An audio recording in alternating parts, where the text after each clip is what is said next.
খবরের শুরুতেই থাকছে হেডলাইন্স। ধর্মতলা থেকে উদ্ধার হল 120 রাউন্ড কার্তুজ, গ্রেফতার হল 1 জন। হাজারের বেশি আক্রান্ত, দেশজুড়ে ফের থাবা বসাচ্ছে করোনা। পাকিস্তানকে সমর্থন করা সন্ত্রাসবাদকে সমর্থনের সামিল, কড়া বার্তা দিলেন অভিষেক। কৃষ্ণেন্দুর সুইসাইড নোটে হাতের লেখা মিলছে না, চিপস কাণ্ডে পুলিশের চোখে ধরা পড়ল গরমিল। পাহাড়ে নাগারে বৃষ্টি শুরু, ভয়াবহ ধসের মুখে পড়ল উত্তরবঙ্গের মানুষজন, আতঙ্ক এখন তুঙ্গে। পুরীতে উল্টে গেল ফেরি নৌকা, তাতেই ছিলেন সৌরভ গঙ্গোপাধ্যায়ের দাদা ও বৌদি। অপারেশন সিঁদুর নিয়ে মোদির মন্তব্যের বিকৃতি, তৃণমূল নেতার বিরুদ্ধে থানায় অভিযোগ, অভিযুক্তের পাশে দাঁড়াল দল। ভিড়ে ঠাসা প্রধানমন্ত্রীর রোড শোয়ে এলেন কর্নেল কুরেশির পরিবার, অভ্যর্থনা জানালেন মোদি। সাপ সবসময় সাপই থাকে, বদলায় না। কোরিয়ায় দাঁড়িয়ে সন্ত্রাসবাদ ইস্যুতে পাকিস্তানকে তুলোধনা করলেন অভিষেক। ফের এনকাউন্টারে নিহত হল কুখ্যাত মাওবাদী, গ্রেপ্তার হল 1। পাকিস্তানে 6 বন্দুকধারীর নিরাপত্তা বলয় জ্যোতির জন্য স্কটিশ ইউটিউবারের ভিডিও ঘিরে এখন তুঙ্গে চর্চা। আসছি বিস্তারিত খবরে। চিপস কাণ্ডে পুলিশের বিস্ফোরক দাবি। তাদের প্রাথমিক অনুমান যে 1 টুকরো কাগজে লেখা চিরকুটটিকে সপ্তম শ্রেণীর ছাত্র কৃষ্ণেন্দু দাসের সুইসাইড নোট বলে দাবি করা হচ্ছে, তাতে গরমিলের সম্ভাবনা রয়েছে। পুলিশের চোখে সেই গরমিল প্রাথমিকভাবে ধরা পড়েছে বলেই সংবাদ মাধ্যমে উঠে এসেছে। পুলিশের তদন্তকারীরা মনে করছেন ওই চিরকুটের উপরের এবং নিচের অংশের হাতের লেখা এক ব্যক্তির নাও হতে পারে।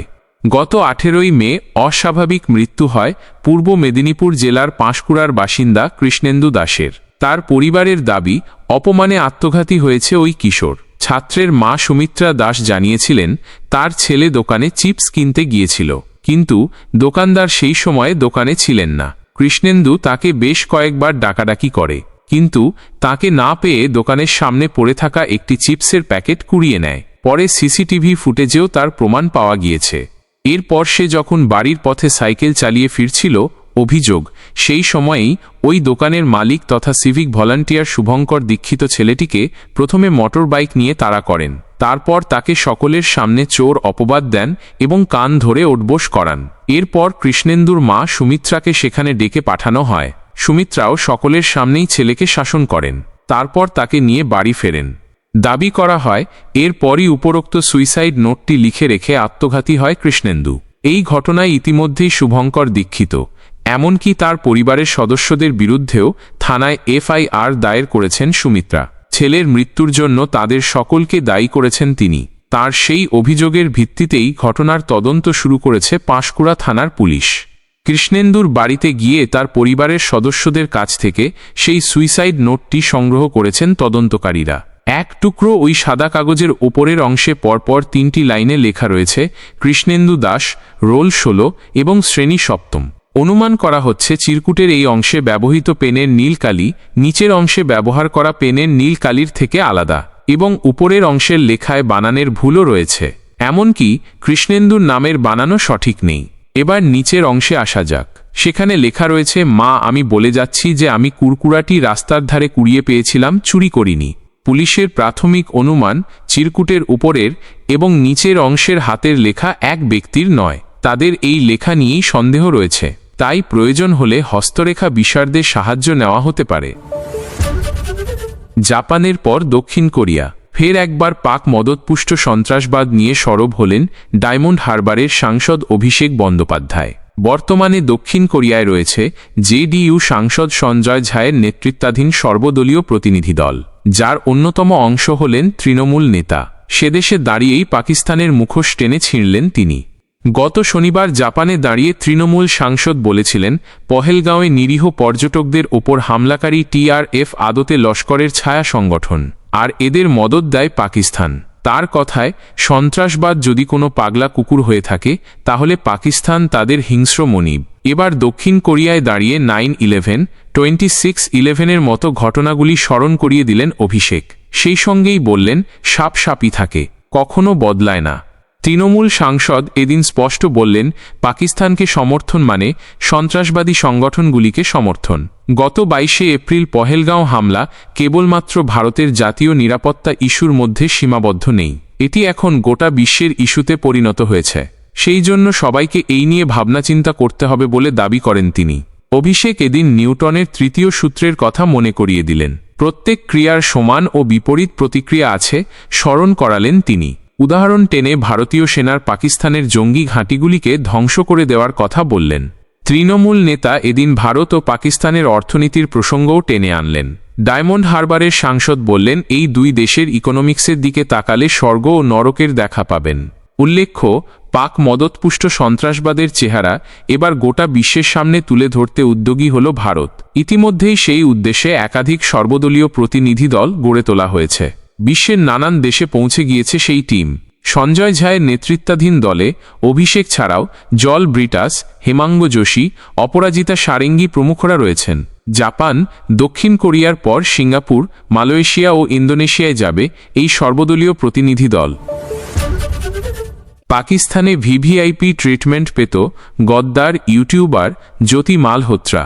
সম্প্রতি এক স্কটিশ ইউটিউবারের পোস্ট করা ভিডিওতে চাঞ্চল্যকর বিষয়টি উঠে এলো। ওই ভিডিওতে দেখা যাচ্ছে 6 জন একে 47 নিয়ে পাহারা দিচ্ছে জ্যোতিকে। এতেই দানা বাঁধল রহস্য। স্কটিশ নাগরিক কলাম মিলি ইউটিউবে কলাম অ্যাব্রোড নামে তার একটি চ্যানেল রয়েছে। তিনি গত মার্চ মাসে পাকিস্তানে গিয়েছিলেন। লাহোরের আনারকলি মার্কেটে একটি ভিডিও বানাচ্ছিলেন। হঠাৎই দেখেন নো ফিয়ার জ্যাকেট পরে হাতে একে 47 নিয়ে ঘোরাঘুরি করছে 6 জন। এরপরই জ্যোতির সঙ্গে তার আলাপ হলো। ওই ইউটিউবারের কথায় পরে বুঝতে পারলাম ওই 6 জন বন্দুকধারী মহিলা ইউটিউবারকে পাহারা দিচ্ছিল। যদিও বুঝতে পারলাম না কেন ওরা মহিলা ইউটিউবারকে পাহারা দিচ্ছিল। কলাম আরও জানালেন, জ্যোতি তাকে বলেছিল পাকিস্তানের আপ্যায়নে তিনি মুগ্ধ। পাশাপাশি কলামকে জ্যোতি জিজ্ঞাসা করলেন এখনও পর্যন্ত কতবার কলাম পাকিস্তানে এসেছেন। তখনই কলাম জানতে পারল জ্যোতি ভারতীয় ইউটিউবার। এই ভিডিও প্রকাশ পেতেই দ্রুত ছড়িয়ে পড়ল। এতেই প্রশ্ন উঠছে, ভরা মার্কেটে কেন শুধু জ্যোতির সঙ্গে বন্দুকধারীরা ছিল? কেন তাকে এভাবে পাহারা দেওয়া হচ্ছিল পাকিস্তানে? উল্লেখ্য, পাক গুপ্তচরদের সঙ্গে জ্যোতির যোগসাজশের একাধিক তথ্য ইতিমধ্যেই তদন্তকারীদের হাতে এসেছে। ভারতে পাক হাইকমিশনে কর্মরত দানিশের সঙ্গে জ্যোতির ঘনিষ্ঠতার বিভিন্ন প্রমাণ পেয়েছেন গোয়েন্দারা। এরই মধ্যে পাকিস্তানে জ্যোতির ভিভিআইপি ট্রিটমেন্টের ভিডিও প্রকাশ্যে এলো। যদিও বন্দুকধারীরা আদতে নিরাপত্তা বাহিনীর সদস্য নাকি জঙ্গি সেটা এখনও স্পষ্ট নয়। গোয়েন্দাদের অনুমান দানিশই জ্যোতির জন্য এই নিরাপত্তার ব্যবস্থা করে দিয়েছিল। এদিকে সোমবার জ্যোতির পুলিশ হেফাজত শেষ হচ্ছে। এদিনই তাকে আদালতে পেশ করার কথা রয়েছে। পঞ্চায়েত দফতরের সঙ্গে বৈঠক করে বাংলার বাড়ি নিয়ে বড় নির্দেশ দিলেন মুখ্য সচিব। শুধুমাত্র ডেটা তৈরি করলেই হবে না, টাকা পেয়েও যারা বাড়ি তৈরি করছেন না সেই সব উপভোক্তাদের বাড়ি বাড়ি গিয়ে উৎসাহ দিতে হবে এই প্রকল্পে। তাদের চিহ্নিতও করতে হবে, এমনটাই জানালেন মুখ্য সচিব। নবান্ন সূত্রে খবর, মুখ্য সচিবের নির্দেশ, সিমেন্ট, ইট, বালির সমস্যা হলে সেই সমস্যা দ্রুত মেটাতে হবে। ব্লক স্তরে তার জন্য পঞ্চায়েত দফতরকে আরও উদ্যোগী হতে হবে। বাংলার বাড়ি গ্রামীণের কাজের গতি বাড়াতে হবে। ইতিমধ্যেই বাংলার বাড়ির প্রথম কিস্তির টাকা রাজ্যব্যাপী খরচ করেছেন 72.10% উপভোক্তা। দ্বিতীয় কিস্তির টাকা দেওয়ার প্রক্রিয়া শুরু হলেও একাধিক জেলায় প্রথম কিস্তির টাকাতেই 30%-এরও বেশি উপভোক্তাদের নিয়মমাফিক কাজ শেষ হয়নি। তার মধ্যে দক্ষিণ 24 পরগনা জেলাতেই প্রায় 50% উপভোক্তা প্রথম কিস্তির টাকা পাওয়ার পরেও ভিত থেকে লিন্টন পর্যন্ত কাজ শেষ করল না বাংলার বাড়ির। পঞ্চায়েত দফতরের রিপোর্টে এমনই তথ্যই উঠে এসেছে। গুজরাটের সভা থেকে অপারেশন সিঁদুরের প্রশংসায় পঞ্চমুখ হল মোদি। সেনা অভিযানে সাফল্যের পর সোমবার নিজের রাজ্যে সফরে গিয়েছেন প্রধানমন্ত্রী। প্রথমে আহমেদাবাদে 50,000 জনতার সামনে রোড শো, তারপর লক্ষ কোটি টাকার প্রকল্প উদ্বোধন ও শিলান্যাস। সব মিলিয়ে সময়েই প্রচণ্ড ব্যস্ত হয়ে উঠলেন প্রধানমন্ত্রী। এদিন তিনি বললেন, জম্মু কাশ্মীর পহেলগাঁওয়ে সন্ত্রাসবাদীরা যা ঘটিয়েছে তারপর ভারত কি চুপ করে বসে থাকতে পারে? মোদি কি চুপ করে বসে থাকতে পারে? যদি কেউ আমার বোনের সিঁথির সিঁদুর মুছে দেয় তখন তাকে এই পৃথিবী থেকে মুছে যেতে হবে। ওরা স্বপ্নেও ভাবেনি মোদির সঙ্গে লড়াই করা কতটা কঠিন। তার সংযোজন সন্ত্রাসবাদীরা দেশের 140 কোটি জনগণের দিকে চ্যালেঞ্জ ছুড়েছিল। তাই মোদিও ঠিক সেটাই করেছে, যা করার জন্য আপনারা আমাকে প্রধান সেবকের পদে বসিয়েছেন। মোদি তার 3 সেনাবাহিনীকেই ফ্রি হ্যান্ড দিয়েছিল। তার ওই বীরেরা যা করেছেন তা প্রশংসাযোগ্য। 22 তারিখ ওরা যে খেলাটা শুরু করেছিল তার শেষটা 6 তারিখ রাতে 22 মিনিটেই শেষ করল ভারত। উল্লেখ্য, দুদিনের গুজরাট সফরে ঠাসা কর্মসূচি প্রধানমন্ত্রীর। সোমবার দাহোদ ও ভুজে 82,000 কোটি টাকার একটি উন্নয়ন প্রকল্পের শিলান্যাসের পর তিনি চলে যাবেন গান্ধীনগরে। এই ভুজেই যেখানে ড্রোন হামলার চেষ্টা চালিয়েছিল পাকিস্তান, সেখানেও প্রায় 53,000 কোটি টাকার 33টি উন্নয়ন প্রকল্প উদ্বোধন এবং শিলান্যাস করবেন মোদি, যার মধ্যে অন্যতম কান্ডলা বন্দর প্রকল্প, সৌর বিদ্যুৎ প্রকল্প, তাপবিদ্যুৎ কেন্দ্র। পাশাপাশি আনন্দ গোধরা, মেহসানা, পালনপুর, রাজকোট হাদমাটিয়া পর্যন্ত চলা 2,000 কোটি টাকার রেল ট্র্যাক বৈদ্যুতিকরণেরও একটি প্রকল্প সোমবার উদ্বোধন করতে পারেন তিনি। অপারেশন সিঁদুর নিয়ে প্রধানমন্ত্রীকে নিয়ে কুরুচিপূর্ণ ফেসবুক পোস্ট করে বিতর্কে জড়ালেন তৃণমূল নেতা। পোস্ট ভাইরাল হতেই তৃণমূল নেতার বিরুদ্ধে থানায় লিখিত অভিযোগ দায়ের করল বিজেপি। অপরদিকে অভিযুক্ত তৃণমূল নেতার ফেসবুক পোস্টকে সমর্থন জানিয়ে তার পাশে থাকার আশ্বাস দিল তৃণমূল নেতৃত্ব। এহেন ঘটনায় শোরগোল রাজগঞ্জে। বিজেপির অভিযোগ, দেশের প্রধানমন্ত্রীর নামে কুরুচিকর মন্তব্য করে ফেসবুক পোস্ট করেছেন জলপাইগুড়ি জেলা পরিষদের কর্মাধ্যক্ষ রণবীর মজুমদার। তিনি প্রধানমন্ত্রীর ছবি শেয়ার করে তার এক মন্তব্যের প্রেক্ষিতে মন্তব্য করেন। নিজের সামাজিক মাধ্যমে সেটি শেয়ার করেন তিনি। এরপরই বিজেপির তরফে বেলাকোবা পুলিশ ফাঁড়িতে লিখিত অভিযোগ দায়ের করা হল। বিজেপি কিষাণ মোর্চার জেলা সভাপতি নকুল দাস বলেন, তৃণমূল নেতা রণবীর মজুমদার ভারতের প্রধানমন্ত্রীর নামে ও অপারেশন সিঁদুর নিয়ে যে কুরুচিকর মন্তব্য দিয়ে পোস্ট করেছেন তা অত্যন্ত নিন্দনীয়।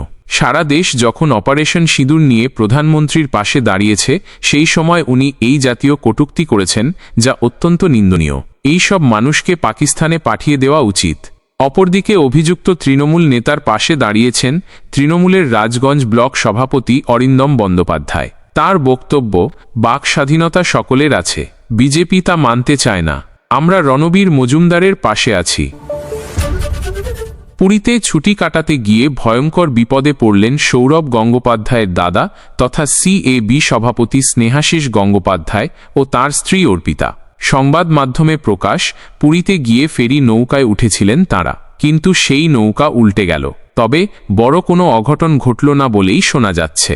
সময় থাকতেই স্নেহাশিস ও তার স্ত্রীকে উদ্ধার করা সম্ভব হল। তবে এখন এই দম্পতি কোথায় আছেন সেটা জানা সম্ভব হয়নি, যদিও তারা ভালো আছেন বলেই জানা গিয়েছে। ঘটনার খবর সামনে আসার পর সংবাদ মাধ্যমের তরফে স্নেহাশিসের সঙ্গে যোগাযোগ করার চেষ্টা করা হয়েছিল বলে দাবি করা হচ্ছে, কিন্তু সেটা সম্ভব হল না। যদিও স্নেহাশিস গঙ্গোপাধ্যায়ের ঘনিষ্ঠ হিসাবে পরিচিত সঞ্জয় দাস নামে এক ব্যক্তি আনন্দবাজার.comকে জানিয়েছেন, হ্যাঁ, এই রকম একটা ঘটনা ঘটেছিল, তবে বড় বিপদ হয়নি, ওরা ভালো আছেন। এক সপ্তাহ ধরে নাগারে পাহাড়ে বৃষ্টি হওয়ায় কার্শিয়াংয়ে ভয়াবহ ভূমিধস দেখা দিয়েছে। এই বছরের প্রথম ভূমিধস কার্শিয়াং থেকে 3 কিলোমিটার নিচে গিদ্দা পাহাড়ে হয়েছে, আর তার জেরে হুড়মুড়িয়ে ভেঙে পড়েছে 4টি বাড়ি। বিপজ্জনক অবস্থা হয়েছে রাস্তা থেকে শুরু করে বাড়িঘরের। তার ওপর ভেসে গিয়েছে 10 নম্বর জাতীয় সড়ক।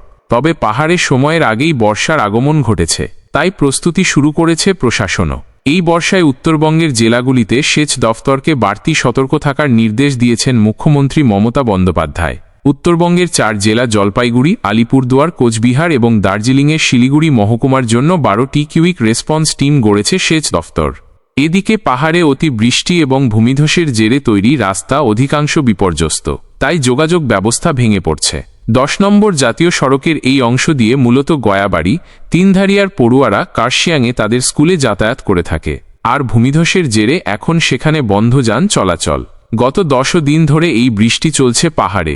বর্ষায় নদী ভাঙন ঠেকাতে এবং বাঁধগুলির ওপর নজরদারি চালাতে টিম গড়া হয়েছে, আর নদী ভাঙন কিংবা বাঁধ মেরামতের কাজ শুরু করতে প্রয়োজনীয় সামগ্রী ইতিমধ্যেই মজুত করে ফেলা হয়েছে। সিকিম অথবা ভুটান পাহাড়ে বেশি বৃষ্টি হলে উত্তরবঙ্গে বন্যা পরিস্থিতি তৈরি হয়। অন্যদিকে গত 24 ঘণ্টা ধরে নাগারে বৃষ্টি হচ্ছে দার্জিলিং এবং কার্শিয়াংয়ে, আর তাতেই ভূমিধসের আশঙ্কায় ভুগছেন উত্তরবঙ্গের মানুষজন। রবিবার সন্ধ্যায় গিদ্দা পাহাড়ে ভূমিধসের ঘটনা ঘটেছে বলে খবর। শেষ পাওয়া খবর অনুযায়ী দক্ষিণ সিকিমে গাংলা গ্রামের কাছে রাংপো নদীর জলে ইয়াঙ্গাং থেকে রাভাংলা পর্যন্ত রাস্তা ভেসে গিয়েছে। তবে এখনও কোনো প্রাণহানির খবর মেলেনি। এই পরিস্থিতির দিকে নজর রাখছেন প্রশাসনিক অফিসাররা। রাস্তা পরিষ্কার করার কাজ শুরু করেছে কার্শিয়াং পুলিশ। সিকিমে বৃষ্টিপাতের পরিমাণ ঠিকঠাক জানা গেলেও ভুটান পাহাড়ে বৃষ্টির পরিমাণ জানা বেশ কঠিন। তাই ভুটানের নদীগুলি থেকে কতটা পরিমাণ জল ডুয়ার্সে নেমে আসবে সেটা ঠিকঠাক জানা অসম্ভব। এছাড়া জলঢাকা, তোরসা ও সংকোষ নদী ফুলতে শুরু করেছে। সেটা কোথায় গিয়ে থামবে তা কেউ বলতে পারছেন না, কারণ জলস্ফীতি বাড়লে তা বানভাসী পরিস্থিতি তৈরি করবে। জনজীবন বিপর্যস্ত হয়ে পড়বে। তার সঙ্গে রয়েছে হরপা বানের আশঙ্কা। সেসব হলে তো আর কথাই নেই, ভেসে যাবে উত্তরবঙ্গ। তাই প্রশাসনের পক্ষ থেকে আগাম সতর্কতামূলক ব্যবস্থা নেওয়া হয়েছে। ডুয়ার্সে এখনও পর্যন্ত প্রায় 60টি রেইনগেজ বসানো হয়েছে। পাহাড়ে বৃষ্টির পরিমাণ বাড়তে থাকায় আতঙ্কের মেঘ দেখা দিয়েছে পাহাড়বাসীর মনে। ফের চোখ রাঙাচ্ছে কোভিড-19। গত সপ্তাহ থেকে ভারতের একাধিক রাজ্যে বাড়ছে করোনা সংক্রমণ। কেন্দ্রীয় স্বাস্থ্য ও পরিবার কল্যাণ মন্ত্রকের তথ্য অনুযায়ী দেশে বর্তমানে সক্রিয় কোভিড আক্রান্তের সংখ্যা 1000-এর গণ্ডি পেরিয়েছে। শেষ খবর অনুযায়ী এখন ভারতে 1009 জন করোনা আক্রান্ত হয়েছেন। শুধুমাত্র রবিবারই নতুন করে 257 জন আক্রান্ত হয়েছেন। পাশাপাশি বেঙ্গালুরুর এক বৃদ্ধ কোভিড আক্রান্ত হয়ে প্রাণ হারিয়েছেন বলেও জানা গিয়েছে। দিল্লিতেও আক্রান্তের সংখ্যা 100 পেরিয়ে 104 হয়েছে। তবে শুধু কর্ণাটক বা মহারাষ্ট্র নয়, করোনা আতঙ্ক ছড়াচ্ছে পশ্চিমবঙ্গেও। রাজ্যের স্বাস্থ্য দফতর সূত্রে খবর, গত 24 ঘণ্টায় রাজ্যে নতুন করে আরও 4 জন কোভিডে আক্রান্ত হয়েছেন। ফলে বর্তমানে মোট আক্রান্তের সংখ্যা দাঁড়িয়েছে 11 জন। আক্রান্তরা সরকারি ও বেসরকারি হাসপাতালে চিকিৎসাধীন এবং প্রত্যেকেই চিকিৎসকদের কড়া নজরদারিতে রয়েছেন। তাদের মধ্যে শ্বাসকষ্টসহ একাধিক উপসর্গ দেখা দিয়েছে বলে খবর। এই পরিস্থিতিতে বিশেষজ্ঞরা সতর্ক বার্তা দিচ্ছেন। তাদের মতে জনবহুল এলাকায় মাস্ক পরা বাধ্যতামূলক করা উচিত। বিশেষ করে বয়স্ক মানুষ এবং যারা আগেই শ্বাসকষ্টে ভুগছেন তাদের জন্য বাড়তি সতর্কতার পরামর্শ দেওয়া হয়েছে। প্রশাসনের তরফ থেকেও জানানো হয়েছে কোভিডের সম্ভাব্য নতুন ঢেউয়ের মোকাবিলায় তারা প্রস্তুত। তবে চিকিৎসকদের মতো আতঙ্ক নয়, বরং সচেতনতা এবং সতর্কতা জরুরি। জ্বর, সর্দি, কাশি বা শরীর ব্যথার মতো উপসর্গ দেখা দিলেই দ্রুত চিকিৎসকের পরামর্শ নেওয়ার পরামর্শ দিয়েছেন তারা। কারণ কোভিড এখন অনেকটাই সাধারণ রোগের মতো হলেও অগ্রাহ্য করলে তা মারাত্মক হতে পারে। ধর্মতলা 12B বাসস্ট্যান্ড থেকে 120 রাউন্ড কার্তুজসহ গ্রেফতার হল এক ব্যক্তি। কলকাতা পুলিশের এসটিএফ গোপন সূত্রে খবর পেয়ে রবিবার আটক করল রামকৃষ্ণ মাঝি নামে এক যুবককে। ধৃত ব্যক্তি কেতুগ্রামের বাসিন্দা বলে জানা গিয়েছে। সোমবার আদালতে তোলা হলো তাকে। বাসে করে প্রচুর পরিমাণে আগ্নেয়াস্ত্র পাচার হচ্ছে, গোপন সূত্রে এমনই খবর পেয়ে রবিবার কলকাতা পুলিশের বিশেষ টাস্কফোর্স অভিযান চালায় ধর্মতলা চত্বরে। এক ব্যক্তিকে দেখে সন্দেহ হওয়ায় তল্লাশি চালাতেই 120 রাউন্ড কার্তুজ উদ্ধার করা হলো। আটক করা হলো তাকে। জানা গিয়েছে ধৃত ব্যক্তি পূর্ব বর্ধমানের কেতুগ্রামের পালিটা গ্রাম পঞ্চায়েতের কুলুন গ্রামের বাসিন্দা। পুলিশ সূত্রে খবর, ধৃত রামকৃষ্ণ সাউথ বেঙ্গল স্টেট কর্পোরেশনের পাশে বাস থেকে নামে। এরপর পুলিশের তল্লাশিতে তার কাছ থেকে উদ্ধার হল 120 রাউন্ড কার্তুজ, যার মধ্যে 100টি 8 mm পিস্তলের কার্তুজ ও 20টি 7.65 mm পিস্তল ছিল। কী কারণে এত কার্তুজ পাচারের ছক, নেপথ্যে কে বা কারা জড়িত, কোথায় পাচার করা হচ্ছিল এত পরিমাণে কার্তুজ, তা জানার চেষ্টা করছেন তদন্তকারীরা। কলকাতা পুলিশের এসটিএফ রবিবার সন্ধেবেলা খবর দেয় কেতুগ্রাম থানায়। এরপরই কেতুগ্রাম থানার পুলিশ রামকৃষ্ণ মাঝির বাড়িতে তল্লাশি চালায়। পরিবারের তরফে জানা যায় রামকৃষ্ণ মাঝি গাড়ি চালাতো। কেন সে এই কাজ করল বুঝে উঠতে পারছেন না পরিবারের সদস্যরাও। তবে গ্রামবাসীদের অভিযোগ, রামকৃষ্ণ বরাবরই ভয় দেখাতো তাঁদের। অন্যদিকে সোমবারই আদালতে তোলা হলো তাকে। এর আগেও শহর কলকাতায় বারবার আগ্নেয়াস্ত্র সহ প্রচুর পরিমাণে কার্তুজ উদ্ধার করা হয়েছে। বহু ছক বানচাল হয়েছে দুষ্কৃতীদের, গ্রেফতারও হয়েছে অনেকে। তারপরও বদল নেই ছবির। প্রশ্ন উঠছে, খাস কলকাতা কি তাহলে দিন দিন দুর্বৃত্তদের আঁতুড়ঘর হয়ে উঠছে?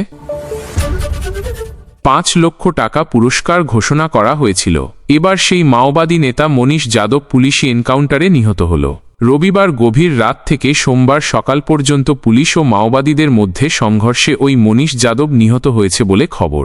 অন্যদিকে 10 লাখ টাকা পুরস্কার ঘোষণা করা হয়েছিল আরও এক মাও নেতা কুন্দন খেরওয়ারকেও গ্রেপ্তার করল পুলিশ। পুলিশ ঘটনাস্থল থেকে দুটি X95 স্বয়ংক্রিয় রাইফেলও উদ্ধার করেছে বলে খবর। মহুয়াদানর থানা এলাকার করমখার এবং দৌনার মধ্যে পুলিশ মাওবাদী সংঘর্ষ হয়। এনকাউন্টারের পর পুলিশ তল্লাশি অভিযান চালাচ্ছে গোটা এলাকায়। পালামৌর DIGYS রমেশ মাওবাদী নেতা নিকেশের বিষয়টি নিশ্চিত করেছেন। জানা গিয়েছে, লাতেহার পুলিশ তথ্য পেয়েছিল নকশাল কমান্ডার মনীষ যাদব তার দল নিয়ে মহুয়াদানর থানা এলাকার দৌনা এবং করমখাদের মাঝামাঝি জঙ্গলে ঘুরে বেড়াচ্ছে। খবর পাওয়ার পরই পুলিশের বিশেষ দল গঠন করা হলো। একই সঙ্গে ওই জঙ্গল ঘিরে ফেলার কাজ শুরু করল পুলিশ। এরপরই পুলিশ মাওবাদীদের মধ্যে গুলির লড়াই শুরু হলো। সেখানেই মাওবাদী কমান্ডার মনীষ যাদব নিহত হয়েছে বলে খবর। পালামৌর DIGYS রমেশ বলেন, মহুয়াদানের দৌনা এলাকায় পুলিশ ও মাওবাদীদের মধ্যে সংঘর্ষ হয়েছে। এর মধ্যেই মনীষ যাদব নিহত হয়েছে। ঘটনাস্থল থেকে একজন মাও নেতাকে গ্রেফতারও করা হয়েছে। এখন এলাকায় তল্লাশি অভিযান চালানো হচ্ছে। 2 দিন আগে JJMP সুপ্রিমো পাপ্পু লোহারা এবং সাব জোনাল কমান্ডার প্রভাত গাঞ্জু লাতেহার পুলিশের এনকাউন্টারে নিহত হল। এর মাত্র 2 দিন পর পুলিশ এক এনকাউন্টারে আরও এক কুখ্যাত মাওবাদীকে নিকেশ করল। পাপ্পু লোহারার ওপর 10 লাখ টাকা পুরস্কার ছিল।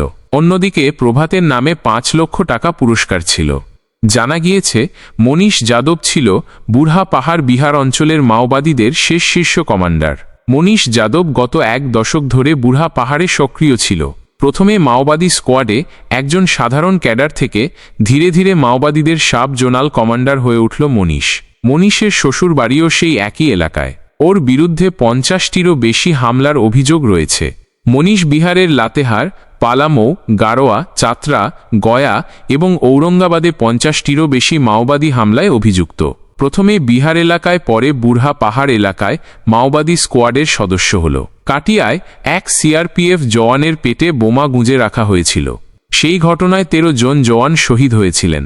এই ঘটনায় অভিযুক্ত করা হয়েছিল মনীষ যাদবকে। 2018 থেকে 2019 সালে গারোয়ার পোলপোলে মাওবাদী হামলায় 6 জন জওয়ান শহীদ হয়েছিলেন। এই ঘটনাতেও প্রধান অভিযুক্ত হিসাবে উঠে আসলো মনীষ যাদবের নাম। বহুদলীয় সংসদীয় প্রতিনিধি দল এখন বিদেশের মাটিতে সফর করছে। পাকিস্তানের মুখোশ খুলে দিতে একটার পর একটা বক্তব্য রাখছে ভারতের সাংসদরা। পাকিস্তান যে বর্বরতার সঙ্গে জঙ্গি হামলা চালিয়ে যাচ্ছে, সেটার নানা তথ্য প্রমাণ বিদেশের মাটিতে তুলে ধরা হচ্ছে। বিশেষ করে ভারত সরকারের বিরোধী দলগুলির সাংসদরাও দেশের স্বার্থে এককাট্টা হয়ে বিদেশের মাটিতে পাকিস্তানকে তুলোধনা করছেন, যা এক নয়া নজির সৃষ্টি করছে। এবার আবার কড়া ভাষায় পাকিস্তান সম্পর্কে বার্তা দিলেন তৃণমূল কংগ্রেসের সাংসদ অভিষেক বন্দ্যোপাধ্যায়। জাপানের মাটিতে আগেই কড়া ভাষায় পাকিস্তানকে তুলোধনা করেছিলেন অভিষেক। এবার আবার বিশ্বের মাটিতে পাকিস্তানকে ধুয়ে দিলেন ডায়মন্ড হারবারের সাংসদ, যা নিয়ে এখন জোর চর্চা শুরু হয়েছে। অভিষেকের বক্তব্য ফেসবুকে পোস্ট করা হয়েছে। সেখানে অভিষেক বলেন, সিওলে কোরিয়ান থিঙ্ক ট্যাঙ্কগুলির সঙ্গে এক উচ্চ পর্যায়ের আলোচনায় আমি পহেলগাঁওয়ে বর্বরচিত জঙ্গি হামলার পর ভারতের নীতিগত এবং সংযত প্রতিক্রিয়ার ওপর জোর দিয়েছিলাম। কয়েকদিন আমরা ধৈর্য ধরে পাকিস্তানের জঙ্গিদের বিরুদ্ধে ব্যবস্থা নেওয়ার জন্য অপেক্ষা করেছিলাম, কিন্তু যখন কোনো পদক্ষেপ করা হয়নি তখন ভারত নির্ভুল প্রতিক্রিয়া জানিয়েছিল। আমাদের বিমান হামলায় একজনও সাধারণ নাগরিকের ক্ষতি হয়নি, অথচ 9টি জঙ্গি ঘাঁটিকে নিঃশেষ করেছে। আর এটা সহিংসতার স্থপতিদের কাছে কড়া বার্তা পাঠিয়েছে। এখানেও বাংলার কথা তুলে ধরেছেন অভিষেক বন্দ্যোপাধ্যায়। বিরোধী দলের নেতা হলেও দেশের স্বার্থে যে সকলে এককাট্টা, সেটা বুঝিয়ে দিয়েছেন বিদেশের মাটিতে। তাই তৃণমূল কংগ্রেসের সর্বভারতীয় সাধারণ সম্পাদকের বক্তব্য, আমি বাংলা থেকে এসেছি, যে দেশ কোরিয়ার সঙ্গে সভ্যতার বন্ধন ভাগ করে নেয়। কবিগুরু রবীন্দ্রনাথ ঠাকুরের ভূমি, যার প্রাচ্যের প্রদীপ কবিতাটি এখনও এই জাতির মনে গভীরভাবে প্রতিধ্বনিত হয়। ভারত শান্তি, মানবতা এবং অহিংসার মূল্যবোধে বিশ্বাস করে। তবে কোনো ভুল ধারণা রাখা উচিত নয়, আমাদের সহনশীলতা ভীরুতা নয়। এখানেই শেষ নয়, বিশ্বকে এখন বেছে নিতে হবে তারা কোন পথে হাঁটবে। এই কথাটিও বিশ্বের মাটিতে তুলে ধরেছেন অভিষেক বন্দ্যোপাধ্যায়, আর বিশ্বের কাছে এঁকে দিলেন এক দারুণ পথ। এতে ভারতের সঙ্গে অন্যান্য দেশের সম্পর্ক আরও সুদৃঢ় হবে বলে মনে করা হচ্ছে। অভিষেক বন্দ্যোপাধ্যায়ের কথায় 9/11 থেকে 26/11 পর্যন্ত উরি থেকে রাজৌরি পহেলগাঁও পর্যন্ত পাকিস্তান বারবার সন্ত্রাসবাদীদের রাষ্ট্রীয় হাতিয়ার হিসেবে আশ্রয় দিয়েছে। এটি এখন শুধু ভারতের উদ্বেগের বিষয় নয়, বিশ্বকে এখন সীমারেখা টানতে হবে। সন্ত্রাসের বিরুদ্ধে লড়াইয়ে কোনো দ্বিধা করা যাবে না। পাকিস্তানকে সমর্থন করা মানে সন্ত্রাসবাদকে সমর্থন করা।